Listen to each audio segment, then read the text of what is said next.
और एक युवा चुनाव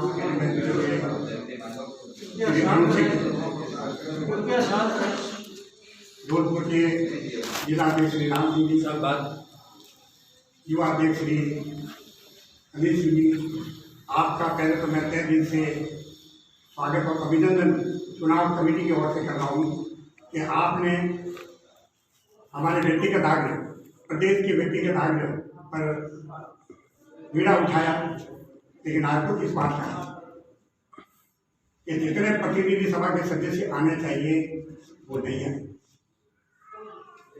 अब प्रश्न मैं आज खुले मन से बात करूँगा और आपको सुनना है और सुनने पर अच्छी लगे तो अपनाना है, नहीं तो मैं ये कह रहा हूँ अपने ये प्रतिनिधि सभा के सदस्य और अपन पूरा राजस्थान है, भले ही 50 आदमी हो और अपन को पूरा राजस्थान देख रहा है। और मारवाड़ी की कहावत है कि गुरु अगर पौधा खाए तो केला का शीशा ऐसा में। तो इस प्रकार की प्रश्न हम ही अगर अनुशासन अगर नहीं रखेंगे, जैसे मैं चुनाव अधिकारी हूँ, मेरा नाम गोविंद सिंह गहलोत है, रिटायर्ड प्रिंसिपल हूँ और जिला शैक्षिक प्रकोष्ठ अधिकारी से जिला रिपोर्ट। उससे पूर्व मैं पाली जिले का निर्वाचन अधिकारी था। उसके जब वर्ग में कमेटी बनी तो मेरे पाली जिले में तो अपना उनकी अनुपालना में ही प्रदेश के चुनाव हुए। उसके बाद में प्रदेश के चुनाव हुए थे तो मेरे को जोधपुर में चुनाव करने का अवसर मिला था। और आज मैं आपको देखो बड़ा कृतज्ञ हूँ कि पुनः उसी स्थान पर, उसी सूर्यनगरी पर आकर पुनः आपके सामने संबोधन कर रहा हूँ। और उस समय मैंने इलेक्शन कराए थे बिल्कुल निष्पक्ष रूप से, ऐसा में, और उसकी पालना के तहत ही मेरे को जब रणजीत सिंह जी चौटाला साहब का जन्मदिन था तो प्रतिनिधि सभा में सबकी उपस्थिति में आम सहमति से चुनाव जिला प्रदेश का चुनाव अधिकारी बनाया। उसके बाद में मैंने विधिवत जो भी पोस्टें बिना किसी पक्षपात और बिना किसी स्वार्थ के राजस्थान की मर्यादा, प्रतिनिधि सभा की मर्यादा, मतदाताओं की मर्यादा और चुनाव अधिकारी की निष्पक्षता के ऊपर कलंक भी लगे, उसके तहत पोस्टें समय समय पर आपको भेजी है और आपने पढ़ी। पढ़ने के बाद में आपने देखा होगा कि अंत में कोरोना का काल आया तो नियमानुसार मेरे पास चुनाव आदि बनाने की अभिशंसा आई। तो मैंने कहा मेरे प्रतिनिधि सभा के सदस्य 2 प्रकार के होते हैं, एक तो 50 रुपये के जो मतदाता साधारण सभा के सदस्य और एक 1100 के सदस्य जो प्रतिनिधि सभा के सदस्य जिनको संविधान में संशोधन करने का पूरा नियम अधिकार होता है। उनमें से कोई भी संशोधन होता है तो 2-3 सदस्यों का होना आवश्यक होता है। अब उस बात को तो उसके तहत जो नियम के पालना के तहत समय समय पर कागज रहने के बाद में उस प्रतिनिधि सभा ने मेरा चुनाव अपने संविधान की बुक में 22 नियम के तहत चुनाव किया था। और उसके बाद में समय समय पर मैं 12 महीने से कागज कर रहा हूँ। आपकी कॉपी आ रही है और अंत में कोविड हमारे महामंत्री जी और प्रदेश की भावना को ध्यान में रखते कोविड के तहत नियमानुसार कागज मेरे पास आया और मैंने फॉरवर्ड प्रतिनिधि सभा में दुर्गा सिंह जी ने सब में मिलकर उसका आम सहमति से प्रसाद 6 महीने का होगा। साथियों, कार्यकाल 6 महीने का ही होता है, वो कार्यवाह होता है। 6 महीने के बाद में वो और एक पूर्व बन जाता है। ये प्रक्रिया के तहत मैंने कागज भेजा था। मैंने कागज आपके सामने समूह भी रखे। मैंने कहा मारवाड़ी कहावत है कि अनुशासन अगर मैं नहीं रखूंगा, बाप अगर अनुशासन नहीं रखेगा तो बेटे से अपेक्षा मत करो। प्रश्न ये है, इसलिए मैं हाथ जोड़कर निवेदन करता हूँ, आज से भी आपको राजस्थान देख रहा है, कोई भी बात करे तो पहले अनुशासन स्वयं सीखिए। और अगर अनुशासन स्वयं नहीं और दूसरों को कहते हो तो पूरा राजस्थान कह रहा है फिर मतदाताओं से अपेक्षा करोगे कि आप अनुशासन करो, अपेक्षा नहीं की जाती है। तो पहला दायित्व निर्वाचन अधिकारी का कि वो अनुशासन से काम करे। मैंने अनुशासन तरीके से सारे कागज डालने के बाद में कागज नहीं आए तो अंत में लास्ट में जाके मैंने कहा 6 महीने पूरे हो गए और 29 तारीख डिसाइड मैंने की थी, 29 की थी और 6 दिसंबर को चुनाव अवधि पूरी हुई थी। तो उससे पहले मैंने कागज डाले, एक कागज मेरे पास जवाब नहीं है। अब प्रश्न बनाओ कि ये मेरे पास में आप कोई फाइल का अवलोकन कर सकते हैं, पूरे कागज है, ये पूरी फाइल एक एक कागज की कॉपी और मैंने PDF करके आपके सामने भेज दी। भेजने के बाद में मैं व्यक्तिगत आग्रह कर रहा है मेरी बात मानो और इस तरह से करो। एक कागज मेरे को और लिखित में दे दो, मैं प्रतिनिधि सभा में आपके सामने सम्मान के तौर पेश कर दूंगा और उसके तहत वापस बढ़ाना या नहीं बढ़ाना क्लियर हो जाएगा। लेकिन उसका जवाब मेरे पास नहीं आया। अंत में मैंने एक मेरे पूर्व अध्यक्ष श्री भवर सिंह जी और श्याम सिंह को याद किए बिना नहीं रह सकता। ये जो संविधान बनाया है ये उन्हीं की देन है। कोर कमेटी की बैठक में भवर सिंह जी उन्हीं की देन में, और प्रदेश अध्यक्ष को भी याद बिना नहीं रह सकता कि उनके कार्यकाल में बहुत अच्छा काम हुआ है, अच्छी बात हुई, छात्रावास भी बड़ी अच्छे काम हुए हैं। लेकिन सारी बातों को ध्यान में रखते हुए हमें अनुशासन के पालन करने पर तो समय पर कार्य करने में सुविधा देगी। अंत में भवर सिंह जी को कार्य लिखा मार्गदर्शन के लिए। मार्गदर्शन का अंतिम मैंने कहा दुर्गा सिंह जी मैंने बात कही कि साहब आप एक कागज दुर्गा भवर सिंह जी को लिखित में दे दो, कॉपी सबको दे दो। उसकी पालना नहीं होने के बाद में मैंने सारी PDF डालने के बाद में मैं DF से चलने वाला व्यक्ति होने के नाते मेरे ऊपर भी टीका टिप्पणी होने लगी और ये नहीं हुआ। तो उन्होंने ये बताया कि गोविंद सिंह अकेला करता है। तो मैं आपको ये बता दूं कि मेरी टीम के अंदर श्री रणजीत सिंह जी, भवर सिंह जी और हमारे प्रदेश अध्यक्ष और महामंत्री की आम सहमति से 6 व्यक्तियों की कमेटी बनी। उनमें सबसे योग्य व्यक्तियों का मैंने चुनाव कमेटी में लिया मदन सिंह जी जानो, बिल्लू का साहब, वेद सिंह जी जो जानो से अकाउंटेंट है, और उसके बाद में एक वकील है पीरू सिंह जी भिलवाड़ा से है, और ये अपने प्रताप सिंह जी शेखावत के सुपुत्र है। ऐसे में IPI दत्तो सिंह जी के उनके वंशज भी है और अंग्रेजी के अंदर लेक्चरर है, अच्छे वक्त इनको ये टीम मैंने बनाई। और जो भी मैंने निर्णय लिया मैं आपको आपके खुले मन से कह रहा हूँ, अकेले रखकर भी किसी ने लिया और उसमें सहयोग दिया मैंने श्री भवर सिंह जी और श्री श्याम सिंह जी। उसका लेटर भी मैंने आप सबके सम्मुख रखा। रखने का मतलब ये है कि मेरी समय पर चुनाव हो जाए, समय पर नहीं हो तो आगे नियमानुसार बनाने की प्रक्रिया की है। तो ये प्रक्रिया मैंने अगर अपनाने में अगर मेरी तरफ से कोई कमी हो तो मैं प्रतिनिधि सभा के सामने आपसे समझता है ऐसे में, क्योंकि मेरी तरफ से चुनाव समय पर कराए। और अभी भी मेरी इच्छा है कि चुनाव समय पर अगर नहीं हुए तो पहले वाली संस्था और इस संस्था में कोई फेर नहीं होगा, हमारे ऊपर अमली उठी। और मैं आपसे कि आप सभी के अभी जो बात आएगी चुनाव कराते समय चुनाव चीज अलग होती है। समझिए ये बात, चुनाव के पर्यवेक्षक चुनाव अधिकारी को दिए जाते हैं, क्योंकि चुनाव कौन कराएंगे? जो एक तो पढ़ा लिखा इंसान, पढ़ा लिखे से मतलब जिन्होंने चुनाव करा है, जैसे प्रिंसिपल लेक्चरर है जिन्होंने चुनाव करा है वो टीम में, और मैंने ऐसे व्यक्तियों को ही साथ में लिया है। अगर आप उसकी जगह बुजुर्ग व्यक्ति को सम्मान देने के लिए कभी इलेक्शन नहीं कराए और उनको चुनाव कमेटी ले लिया तो वो चुनाव कैसे कराएगी, कैसे ये एक तो ये प्रक्रिया। तो ये रखना चाहिए पर्यवेक्षक, आप अच्छे आदमी को बुजुर्ग आदमी को सम्मान देके लगा सकते हैं। और उससे पहले अगर ध्यान हो, मैंने 2 दिन में बाहर से पर्यवेक्षक आए। भिलवाड़ा में इलेक्शन कराना आया तो भिलवाड़ा में मैंने पर्यवेक्षक बाहर से भेजे थे आउट ऑफ डिस्ट्रिक्ट आए समझे। तो ये पर्यवेक्षक की प्रक्रिया इस तरह से अपनाएंगे तो चुनाव निष्पक्ष होंगे और उसमें किसी प्रकार का पक्षपात नहीं होगा।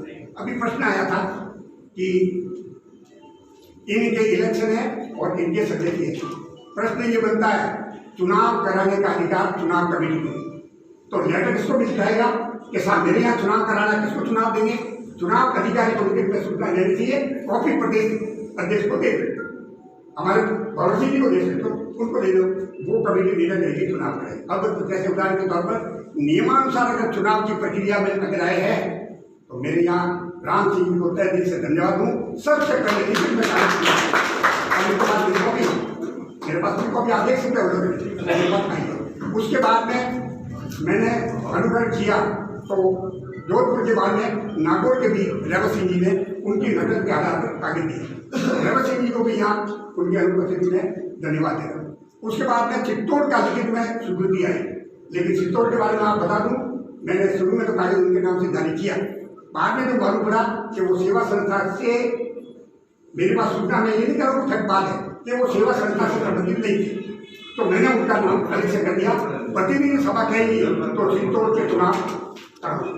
ये प्रतिनिधि सभा का आपके ऊपर निर्भर कर रहा हूँ, क्योंकि चुनाव अधिकारी आप द्वारा नियुक्त ऐसे में। तो उसके बाद में बीकानेर से कोई मेरे पास लिखित में सूचना नहीं है। बीकानेर से देवी सिंह को मैंने कहा कि साहब आप कह रहे चुनाव कराने, तो नियमानुसार ये कागज मेरे को दे और कागज मेरे को देने के बाद में कॉपी रणजीत सिंह जी को भेज और आप यहाँ चुनाव करने को चाहिए। तो मैंने उनसे व्यक्तिगत बात भी आज भी तक उनका कागज लिखित में नहीं है।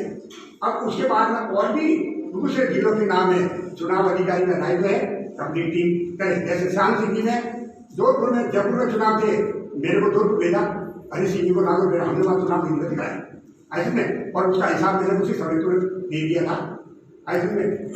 प्रश्न अब आज आप चुनाव के बारे में बात कर रहे हो, कड़वा है, लेकिन बात कहेंगे तो किसी को मैं किसी को ठेस पहुंचाने के लिए नहीं कह रहा हूँ, क्योंकि अपने ही काम करेंगे तो अपना अनुकरण करेंगे। प्रतिनिधि सभा के सदस्यों के बारे में मैंने बहुत कोशिश की, इन्होंने भी कोशिश की, लिस्ट आई तुरंत मैं आपके सामने प्रेषित कर दी और अब मालूम पड़ा कि ये प्रतिनिधि और ये लिस्ट मेरे पास पहुंची। लेकिन प्रश्न 50 रुपए के सदस्य बने थे, उसकी लिस्ट आज दिन तक उपलब्ध नहीं। अब उपलब्ध नहीं होंगे तो राम सिंह जी कह रहे हैं कि साहब चुनाव कराओ, बिल्कुल नियमानुसार इनके चुनाव समय पर करा लेने चाहिए। और इसके सामने मैं अपना आपको दोषी मानता हूँ, इसलिए मेरे अंतिम लेटर में मैंने आपसे माफी भी मांगी थी कि मैं समय पर चुनाव नहीं करा सका, उसका कारण ये है। और आज आपके सामने बता रहा हूँ, सूची नहीं आएगी तो चुनाव किस आधार पर कराऊंगा ये बताऊंगा। तो सदस्य दूसरे बनाने या नहीं बनाने प्रतिनिधि सभा आज डिसाइड कर देना, लेकिन पहले पुराने सदस्यों का हिसाब आना चाहिए। बहुत से लोगों ने रसीद बुक ले ली है, पैसे नहीं आ गए तो वर्तमान में दूसरे सदस्य आप चलाएंगे तो वो पैसे खा जाएंगे। इसलिए अब मेरा सुझाव है, अगर आप सुझाव दो तो जो भी सदस्य बुक ले तो पहले तो उसे नोट लीजिए पुराना कि मेरे पास ड्यू नहीं है, आगे जमा करा दे, खाली है तो खाली जमा करा दे, और नई बुक लेने से पहले उसके पैसे पहले एडवांस में जमा करा दे। अगर जितने पैसे आप देंगे जैसे कि वो वापस दे देंगे, बाकी पैसे चेक बाकी क्या हिसाब। और चुनाव के लिए चुनाव के पैसे मैं बताऊँ, पाली जिले में ये बात मैंने रखी थी, मैं आपके सामने रखूँ कि चुनाव के पैसे भले अपने राजस्थान के कुछ आधे प्रदेश अध्यक्ष और उनकी निगरानी में जमा जाए, लेकिन रोकड़ महीने में उसका मद चुनाव मद रखा जाए। चुनाव मद का मतलब वो पैसे चुनाव के अलावा अन्य जगह खर्च नहीं होने चाहिए। ये बात अगर गलत है मैं साफ कहने वाला हूँ, इसलिए आप हो सकता है मेरी बात। चुनाव मद का मतलब ये आज इस इलेक्शन में समय पर कराने के लिए एक लेटर मेरा आया था, आपने पढ़ा होगा। तो मैंने कहा चुनाव मद के मुझे पैसे बजट उपलब्ध कराओ। मेरे आज जो व्यक्ति आए हैं, मैं समय पर जा रहा हूँ, उनको पैसे आने जाने की क्रिया तो देना पड़ेगा, या डिस्ट्रिक्ट से छपानी पड़ेगी, आगे छपाने पड़ेंगे, वो पैसे कहाँ से दूंगा। तो वो पैसे चुनाव मद में अगर अलग पड़े होंगे तो तुरंत एक एप्लीकेशन की एडवांस ले लूंगा और उसका हिसाब में समय पर दूंगा, नहीं दूँ तो दोषी में हूँ। तो अब भी जब भी चुनाव के मद हो तो चुनाव मद के पैसे चुनाव मद में ही खर्च किए जाए, अलग से रखे जाए। ये मेरा सुझाव है, मानना या नहीं मानना, नहीं तो क्या होगा, वो पैसे आए और खर्च होते जाएंगे। फिर चुनाव कैसे आओ। जोधपुर में पर्यवेक्षक आप कह रहे हो पर्यवेक्षक लगाने, मैं पर्यवेक्षक को दूसरों भेजूँ, गाड़ी में पेट्रोल भराना पड़ेगा, पैसे कहाँ से दूंगा। तो वो हिसाब मैं दूंगा, आपको देने वाला यह मेरी कमेटी करेगी। और चुनाव करने के लिए अच्छा ये है कि हर जिले में हर जिले का जिला अध्यक्ष को मान और सम्मान मिलना चाहिए। ऐसे में अगर सम्मान नहीं मिलेगा, आप सम्मान नहीं मिलेगा तो मैं अकेला चुनाव कभी सही तरह से नहीं करा सकता। उदाहरण के तौर पर आज की जैसी ये बैठक है बिल्कुल सत्य और कड़वा है, आपको कटरेगा, लेकिन सत्य कहने वाले की हमेशा उसका समर्थन कोई नहीं करते, ऊपर से आलोचना करते। और ये मैं इसका शिकार। सबसे पहले मैंने ये लिखा, मैंने कहा साहब आप भगत सिंह जी के नाम से एक लेटर दर्ज कर दो, क्योंकि अंतिम उनको अधिकार मार्गदर्शन मांगा था, और अपने योग्य व्यक्तियों को कार्य दे दो। और उसकी पालना नहीं होने पर आज देख लो बैठक में बड़े बड़े, मैं हो सकता है गलत हूँ लेकिन वो नहीं है, मान सम्मान की सब बात होती है। उस मामले में दुर्गा सिंह ने प्रयास किया लेकिन वो कोई बात नहीं है। लेकिन और उसके बाद में महामंत्री जी तबीयत खराब है, मैं उनकी ओर से कह रहा हूँ, लेकिन प्रदेश सचिव या मेरे को अधिकार देने से मैं राम सिंह जी कहता जोधपुर में जितने प्रतिनिधि सभा के सदस्य राम सिंह जी आप हैं, पानी वाले विगत तो कर दिया होता, प्रतिनिधि सभा के सदस्य आप हैं, सारे जिला अध्यक्षों को जिम्मेदारी डाली होती तो आज ये बहुत कष्ट बड़ा। ये मेरा मतलब किस तरह से काम को बंटवारा, और बंटवारा करने से क्या होगा, काम अच्छा करेगा। लेकिन ये प्रक्रिया नहीं हुई, नतीजा अब मैं आपके सामने ये प्रश्न करूँगा, आप करेंगे कि कितने प्रतिनिधि सभा के सदस्य करते हाथ खड़े करना, मैं हाथ जोड़ से निवेदन करता हूँ, जो प्रतिनिधि सभा के सदस्य अब देख लो ये सदस्य 1116 नंबर की कहाँ पे 1116 अब अनुमान लगा लो। अब अपन बैठक करें जाके सामने क्या पहचान देगी, तो इस तरह से कार्य का बंटवारा। जैसे उदाहरण के तौर पर मैं अगर चुनाव अधिकारी हूँ, मैं सारा काम अकेला नहीं कर सकता। मैंने इनको भी गाली दे रखा है, इनको भी गाली दे रखा है, वेद सिंह जी को भी दे रखा है, मदन सिंह जी को भी देगा, सब मिलकर अंतिम में कार्य हम भगत सिंह जी और श्याम सिंह के सामने पेश करते हैं। वो उनमें संशोधन करते हैं और यहाँ सुझाव देते हैं और उसके बाद में उनके अनुमोदन के बाद में फिर राजस्थान में प्रेषित करता हूँ और नतीजा सब लोग मेरे साथ होने का मतलब मैं उनको लेके चलता हूँ। तो अब प्रतिनिधि सभा से मैं आपसे व्यक्तिगत आग्रह कर रहा हूँ कि अन्य जिले भी पहले लिखित में देंगे और सेवा संस्था के साथ जुड़ने का वचन देंगे तो चुनाव कराना। अब आप उदाहरण देना, नाराज मत होना। मैं उदाहरण देखिए, मैं किसी जिला अध्यक्ष की मान मर्यादा को लेकर बताऊंगा। थोड़े दिन पहले भीलवाड़ा में ये, क्योंकि ये मेरा अनुभव में बता रहा हूँ, भीलवाड़ा में चुनाव कराने गया, वहाँ भी इसी प्रकार का एक संस्था पहले से बनी हुई थी। मैंने उनको कहा उस संस्था से संबंधित मैं चुनाव नहीं करूँगा, सेवा संस्था से संबंधित अगर जुड़ते हो तो चुनाव कराओ। उन्होंने मेरी बात मानी और चुनाव कराने के बाद में उनका विवाद बढ़ गया। मैं बाहर से प्रदेश लेके गया तो वहाँ चुनाव नियम अनुसार कराने के बाद में कुछ कारण से उस जिला अध्यक्ष ने इस्तीफा दे दिया। तो इस्तीफा देने के बाद आज आपके सामने भी आया, व्हाट्सएप भी आ रहा है, भीलवाड़ा वाले के साहब हमारे यहाँ चुनाव करो। मैंने कहा चुनाव तो मैंने करा दी भाई, अभी तो 3 साल तो होने हैं, तो के साथ इस्तीफा दे दिया। मैंने आपकी सूचना किसके पास, मेरे पास तो कोई सूचना नहीं है। मैं सही कह रहा हूँ, मेरे पास में सूचना ही नहीं है। तो के साथ हमारा मनोरंजन किया, मनोरंजन किया तो उसकी भी सूचना मेरे पास नहीं है। तो मैंने कल उनका मेरे पास फोन आया, मैंने कहा आप मेरे को लिखित में भेज दो, महामंत्री के पास लिखित में भेज दो, कॉपी भेज दो, आप क्या चुनाव हो जाए। तो मेरा आपसे व्यक्तिगत आपसे ये है, अगर अनुशासन में चलाना है, जहाँ जहाँ चुनाव कराने हैं, पहले लिखित में सूचना चुनाव अधिकारी को और प्रदेश अध्यक्ष और महामंत्री को देंगे। उसके बाद में चुनाव कमेटी आपसे प्रतिनिधि सभा का सम्मान रखते हुए आप जैसा आगे देंगे वैसा कार्य होगा। ये तो है प्रक्रिया, नहीं तो आप हर किसी से करो, ये प्रक्रिया कोई सिस्टम की बात नहीं है। ये बातें मैंने आपके सामने रखी है कि आने वाला समय में मैं आपको विश्वास दिलाता हूँ, समय पर नियमानुसार चुनाव तभी होंगे जब आप अभियान के तहत 1100 की लिस्ट तो आ गई है। दूसरे 1100 के सदस्य बनाने या नहीं बनाने मांग आ रही, लेकिन उसके लिए प्रदेश अध्यक्ष और महामंत्री से कह रहा हूँ चुनाव आयोग से उसका पता चला जाए। क्यों वो सदस्य आप बनेंगे, आपको मामले में अच्छे रूप से हर जिला अध्यक्ष को जिम्मेदारी दो, 2-4 व्यक्ति नियुक्त करो, उसका हिसाब वापस लाओ। जब वो लिस्ट आप हमें दे देंगे तो हम चुनाव उसके आधार पर कराएंगे। अब आपको चुनाव अधिकारी वहाँ जाए सदस्य अभियान में, तो इस मामले में मतलब मैं सही बात कह रहा हूँ। ये प्रक्रिया आपके सामने मेरे अनुभव के आधार बता रहा हूँ और बातें तो कहने को खूब है, लेकिन मेरा ये जो उद्देश्य है, मैं हमारे जो निर्वाचन जिला अध्यक्ष वगैरह है, प्रदेश अध्यक्ष है, महामंत्री है और विशेषकर युवाओं का सम्मान को ठेस नहीं पहुँचाते हुए वही काम करूँगा। गंगा जल की तरफ पवित्र हो गए, निष्पक्ष हो गए, कोई भी हो, चुनाव अधिकारी को कभी पक्षपात नहीं। मैं जोधपुर में आया था तो अलग कमरे में बैठा था, मेरे चुनाव अधिकारी के आप भी मेरी बात करके मेरे कमरे में लिया, ये मैंने बात की, जो चुनाव देख रहे। तो प्रत्येक सदस्य के चुनाव होंगे तो प्रत्येक चुनाव अधिकारी का दायित्व है कि किसी से बात नहीं करे, किसी से व्यक्तिगत बात नहीं करे, ये प्रश्न बनता है। तो जीतने के बाद में सब बने हम उनके ऐसे में हम अच्छाइयों के कारण अगर जनता मौका देगी डबल चुनाव उनको वापस, लेकिन समय पर चुनाव कराओ। इससे क्या होगा, दूसरे संस्थाओं में किसी प्रकार का आग नहीं लगेगा। और ये अपेक्षा करता हूँ। तो अगर इसके उपरांत भी व्यापार सिंह जी, इनका तय दिल से स्वागत करता हूँ। इन्होंने समय समय पर मुझे गाइड करते, मैं भी भी पूछता रहता हूँ। प्रत्येक जिला के लिए राम सिंह जी बैठे, अमित सिंह जी बैठे, मैं हर किसी को टेलीफोन के पूछने के बाद में काम करता हूँ। ऐसे में कोई जिला अध्यक्ष ये नहीं कह सकता। आज की भी बात मैंने से बात की है, आपसे भी निवेदन करता हूँ कि मेरे नंबर आप नोट कर लें और अगर कोई सुझाव देना चाहे निसंकोच दे, मैं वही काम करूँगा जो आपके मन में है और संस्था के हित में है। इस बात का काम करने का मैं आपको विश्वास देता हूँ। और उसके उपरांत भी अगर आप मेरे पे विश्वास अगर नहीं करते तो मैंने पहले भी कहा कि मेरे में अगर कमी हो तो बताएं, और नहीं तो मैं आपसे सामने दे सकता हूँ। धन्यवाद।